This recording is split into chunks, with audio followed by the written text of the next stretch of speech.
আর মাত্র 5 দিন পরই পর্দা নামবে বইপ্রেমীদের প্রাণের মেলা অমর একুশে বইমেলার। শেষ সময়ে ক্রেতাদের ভিড়ে জমজমাট হয়ে উঠেছে মেলা প্রাঙ্গণ। বেচাকেনাও চলছে বেশ। এখনো প্রতিদিন আসছে নতুন নতুন বই।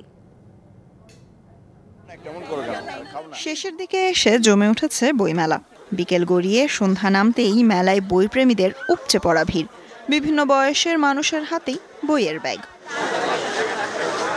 প্রকাশকরা বলছেন, মেলার শেষ সময়ে পছন্দের বই কিনতে ক্রেতাদের উপস্থিতি বাড়ছে। আমাদের এখানে 160% লোক বই কিনে। আমার মনে হয় পার্সেন্টেজটা বাড়ালে ভালো হয়। যেগুলো ভাইরাল যেগুলো লেখক আছে তাদেরকে, আর আসল যে লেখকগুলো তাদেরকে তো চিনেই না। লেখক পাঠক আড্ডায় বইমেলার সোহরাওয়ার্দী উদ্যান পরিণত হয়েছে মিলন মেলায়। পছন্দের লেখককে সামনে পেলে অনেকেই তাদের হাতে সই করিয়ে নিচ্ছেন বই।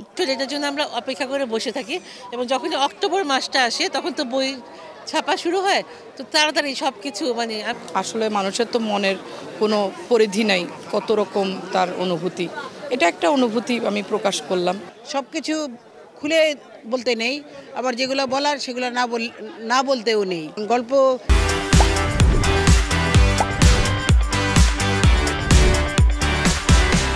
কবিতা এগুলো তো আগে অনেক বেরিয়েছে, স্মৃতি কথা তো একটাই।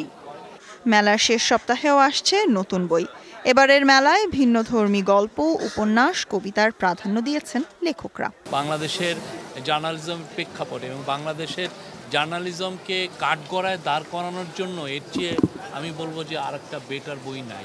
আমি চেয়েছি আমার মতো যেসব মানুষেরা আমার মতো করে এই রাস্তাটা পার হচ্ছে সেই সব মানুষের কাছে এই গল্পগুলো পৌঁছাক, যে গল্পগুলোর হয়তো সেই অর্থে সংবাদ মূল্য নেই, কিন্তু ভীষণ রকমভাবে মানবীয় মূল্য আছে। আমার যে অভিজ্ঞতা এবং তার পারিপার্শ্বিকতা এবং কল্পনা মিশ্রিত করে আমার এই উপন্যাস মোগাম সদরঘাট। তবে হকার ভিক্ষুকদের যন্ত্রণায় অতিষ্ঠ বইপ্রেমীরা কর্তৃপক্ষের এই বিষয়ে উদাসীনতায় হতাশা প্রকাশ করেন। Sultana Swarna, DBC news, Dhaka.